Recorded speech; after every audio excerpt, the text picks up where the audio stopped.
Welcome to the podcast of MotorWeek, television's original automotive magazine. MotorWeek is made possible by TireRack.com, RockAuto.com, and by Die Hard. Here's your MotorWeek podcast host, John Davis. Thank you, Alec Webb. Welcome, everyone, to MotorWeek podcast number 122. I am John Davis from MotorWeek, but I'm not alone. In our Studio C roundtable today, we have writer-producer Brian Robinson. What's up? Our road test producer, Ben Davis. Hey, John. And our writer, Patrick Lucas. I'll always be here for you, John. Thank you, Patrick. That makes me feel so comfortable. Where's my life jacket? All right, we'll have our lightning round, a viewer question, also a little rant and rave if somebody wants to go off on something this today. But we're going to start with three cars that are featuring prominent on MotorWeek these days. We're going to start off with the 2016 Cadillac CTS-V and ATS-V, a dynamic duo from Cadillac. We've been talking a lot about Cadillac Vs lately. Brian Robinson, why don't you start us off? Well, I haven't driven the CTS-V, but I've spent a lot of time in the ATS-V Coupe, and it's pretty darn impressive. That engine, the V6 turbo, it's like 460-some horse. It's amazing. On the track, it still had they definitely added some weight, I guess, from the engine. They did some additional bracing, so it doesn't quite have the super nimble feel that the regular ATS Coupe has. But, man, coming out of corners, the thing is brutal. Tons of acceleration. I love that engine. And it's got a lot of goodies from the Corvette. It's got the rev matching on the manual trans, performance traction management, all that stuff. So, I mean, it's a serious track weapon for sure. And it's still a comfortable car to drive on the street. You know, I remember the first CTS-V that came out, and we took it to our track in Roebling in Georgia. And it was the first domestic car outside probably of a Corvette that I think we ever really enjoyed driving around that track. It was just an amazing machine. Then we'd all pile in it in the evening and go to dinner somewhere. It's amazing what Cadillac has done. It scares me that these cars are not selling that well, that they might back off all this effort. But let's hope not. Yeah, I was going to say, it seems like a lot of people complain about how the BMWs and the German cars, even though they're not really, that they're getting worse, they're getting more diluted or whatever, and they're getting more, they're going to turbos instead of all that stuff. But the Cadillac Vs, they seem to be getting better and better. Yeah. They seem to be on an upward curve. I do think they probably let their prices get a little bit ahead of themselves, and that's had a factor in it. But the ATS and the V and the new CTS-V they're just outstanding cars. It has a very natural feel to it. I mean, you know there's a lot of electronics involved, as with every car now. But it just has a very natural feel. You don't hardly feel any intrusion from the electronics. It just has a very good feel to it. Ben, anything to add? No, I'm good. Just taking it all in. I agree with everything that's been said. Well, speaking of these cars going up against the best in Europe and doing a very good job, let's switch gears a little bit to a fairly new concept for Mercedes anyway. The 2016 Mercedes-Benz GLE Coupe. I don't know, surprised me. Anybody want to crank this up? It kind of surprised me as well, because I know the BMW, they make – it's basically just a coupe-y styled version of the GL SUV. And I know BMW X5, X6. It just seemed like a clone almost with a Mercedes badge on it. Yeah, and Acura had the one, and they stopped making it because it wasn't selling.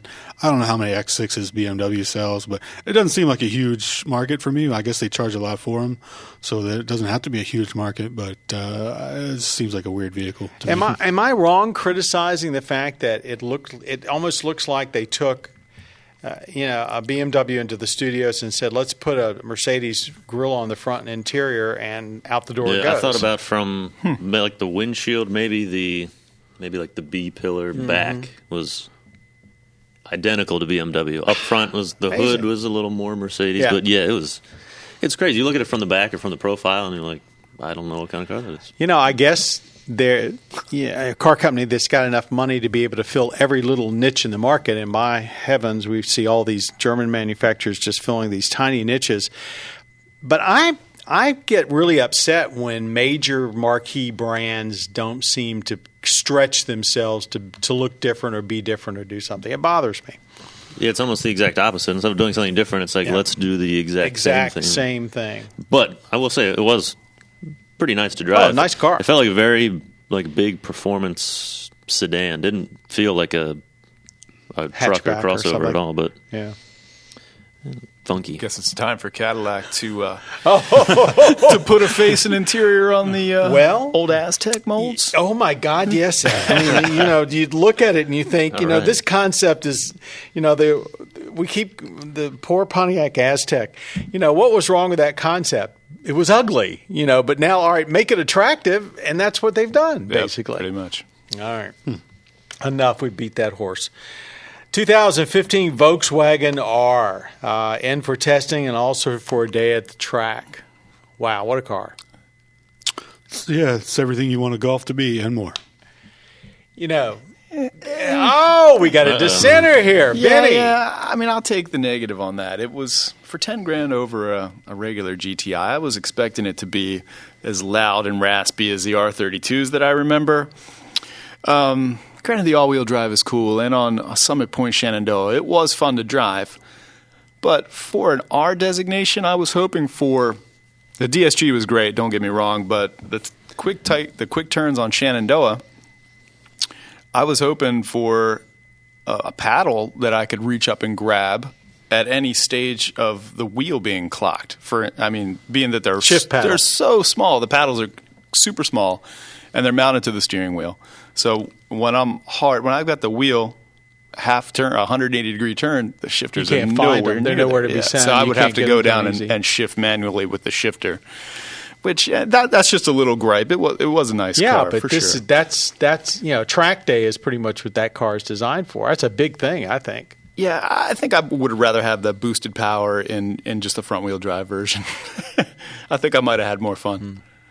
Patrick, any comments? I thought it was awesome. I also didn't drive it on the track, but I thought it was great. The price is a hard pill to swallow, but it was a ton of fun on back roads and sounds cool. It's practical. Ton of power for that little 290-some horse, I think, from that 2-liter. And they're going to put. And it feels like even more than that. They're doing a model with 400 horsepower, the same motor. But what a model range, though, all the way from you've got the regular Golfs, the GTIs, e-Golf, the e-Golf. You've got the Golf Sport Wagon. And now this, and probably more to come, like you say. Yeah, amazing. Grand slammed it for sure. When they said at the launch of the new Golf series a year ago that this was going to become effectively its own car line and how they were going to fill it out, I don't think anybody really believed that they'd do it because car makers are always long on promises. But what an impressive lineup, and we picked it as our best small car series of the year, but that was even before this car was evident. So and talking about the price, penalty, the interior had some nice stuff to it. It was definitely you really liked it. You thought it was a much higher looking, it was class like more looking Audi interior inside than Golf. They stepped it up. At least I thought so. What do you think, Benny D? Just the materials and I think the Golf interior is worthy of an award for sure, no doubt. Okay, Golf R, great car. Small paddles, but we really like it. Small paddles. Could be a little louder. Could be a little louder. All right, let's move on to our lightning round. Our panelists have a couple of minutes, 2 minutes to be exact, to debate a trending automotive topic. And when it's up, they're going to hear the bell. There you go, Patrick. Okay, spy shots have confirmed rumors that Fiat is developing their own version of the all-new Mazda MX-5. This was originally going to be an Alfa Romeo version. Now Fiat. Codename the 124 Spider. It uses the MX-5's rear drive platform and underpinnings, but will feature Fiat Chrysler Automotive's 1.4-liter multi-air turbo i4. A more powerful Abarth version is rumored that'll probably have the 200-plus horsepower 1.7 from turbocharged i4 from the Alfa Romeo 4C. Okay, is this what Fiat needs to kind of kickstart its image in America, which they got a lot of products out there, but they haven't done as well as they thought they would? Or is it another case of old-school badge engineering? What do you think? Well, I wouldn't call it badge engineering. I mean, weren't they involved from the beginning with that platform? Yes, it is. Yeah. It is a co-platform between Fiat / Alfa Romeo and Mazda. So that's not badge engineering at all. And everything about the cars visually is going to be different. Yeah. And the engine's going to be different. Yeah, that is truly awesome. I think it's exactly what they need. It'll definitely pump up the sales, pump up the image. Now, go ahead, Patrick. I was going to say it might pump up the image, but I don't know if you think it'll pump up sales too? I think it's something that draws people into the showroom. Okay. If it's more or less a higher horsepower Miata, I think it'll get some cross shopping For sure. I mean, the Miata obviously brought back the penchant for simple roadsters. When I was young, getting a hold of a Fiat Spider was basically your dream car, even though you knew you'd be working on it every day. You wanted it because it was Italian, it was cool, it was low to the ground, it was all of the above. And they still have a way of design that nobody else really can match. But on top of this, they're going to get an Alfa Romeo Roadster, it looks like, one that's going to be all Italian. We're going to be flush with small two-door drop tops. Yeah. I hope Fiat doesn't do their weird giant headlights and giant lighting, because that can make that can make it look pretty funky. We don't want it to look like a 500. Yeah, I think they need toaster to kind of be careful. Pop and lounge. I do want it to sound like an Abarth, though. Yeah. Oh, if it's got that engine, I'm sure it will. Yeah, dual exhaust in that engine, over 200 horsepower. Yeah, so far we're pleased with the new MX-5, but now we sort of will expect Fiat to do something with a little bit more flair to it. And let's hope they do. I think we just used up our time. So, Kevin has written us a question, and it also actually involves a Mazda. He said he's thinking about getting a new compact car. The ones he likes best are the Honda Civic and the Mazda 3. Okay, he comes from a family that's owned a lot of Honda products and really loves their reliability. This time he thinks he'd like to switch it up, maybe go with the Mazda, but he's a little bit worried about reliability. What is our collective feeling? He keeps his cars for everywhere from 8 to 10 years. Should he wait, go for broke, or actually just wait for the new generation Civic that comes out this fall? Wait for the Civic. Why do you say that? Well, if he's familiar, with, I'm sure the Mazda 3 reliabilities are fine, but nothing really compares to Honda in that regard. And the new Civic's supposed to be a lot sportier, so I think that would, negate any benefits you'd get from the Mazda 3. So, I would wait for the new Civic. I wouldn't worry about the reliability on the Mazda 3. I mean, that's a rock solid car. So if reliability is your only deciding factor, I wouldn't worry about it.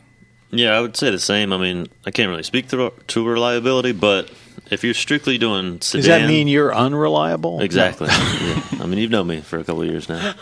You said you were always there for John. Now you said yeah, well, you're unreliable.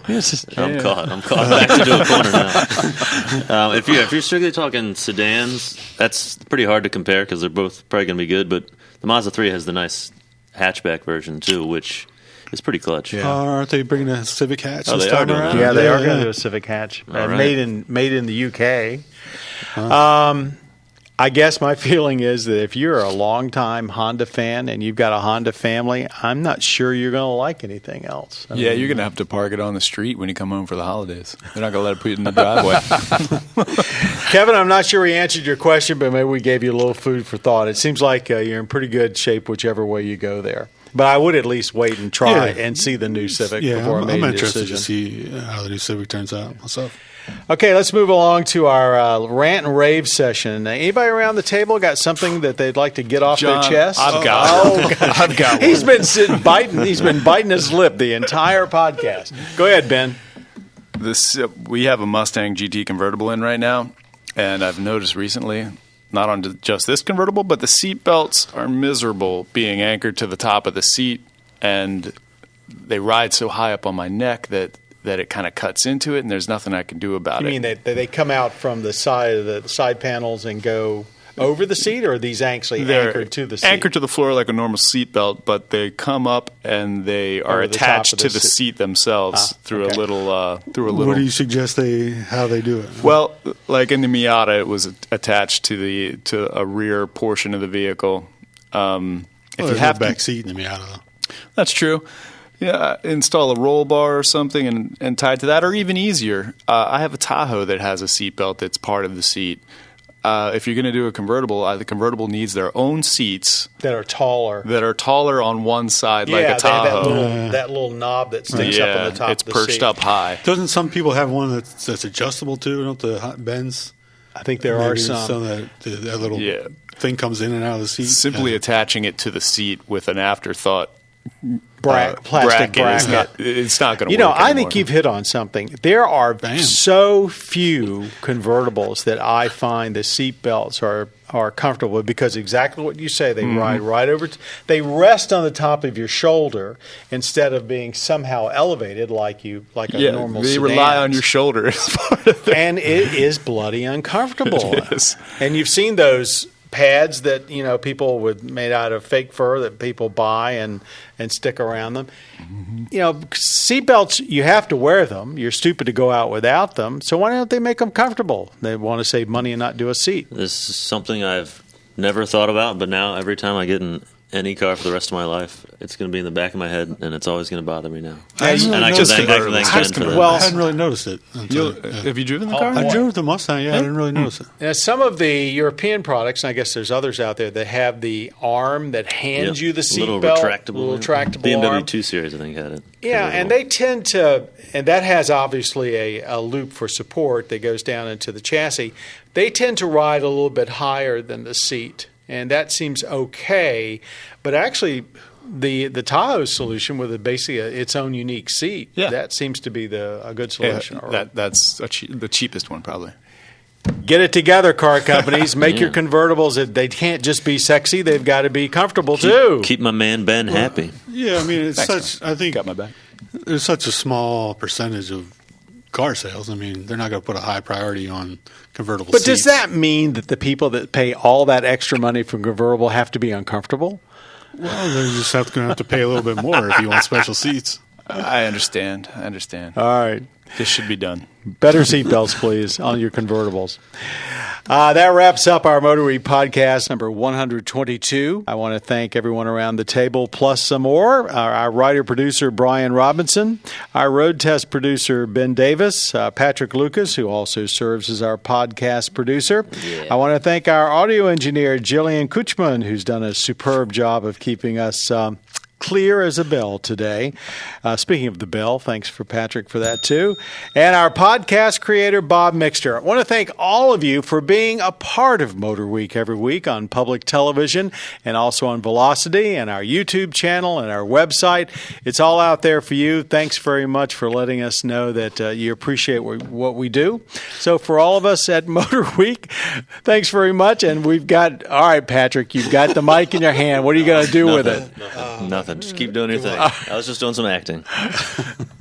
I'm going off again. I was waiting for some vocals. Yeah, I was going to say, sing us a song. Thanks, everybody, for listening, and join us soon for more MotorWeek. You have been listening to the podcast of MotorWeek, television's original automotive magazine. MotorWeek is made possible by TireRack.com, RockAuto.com, and by DieHard. For additional information on podcasts, videos, and showtimes, visit our website at motorweek.org. And watch MotorWeek, television's longest-running automotive magazine series each week on your local PBS station.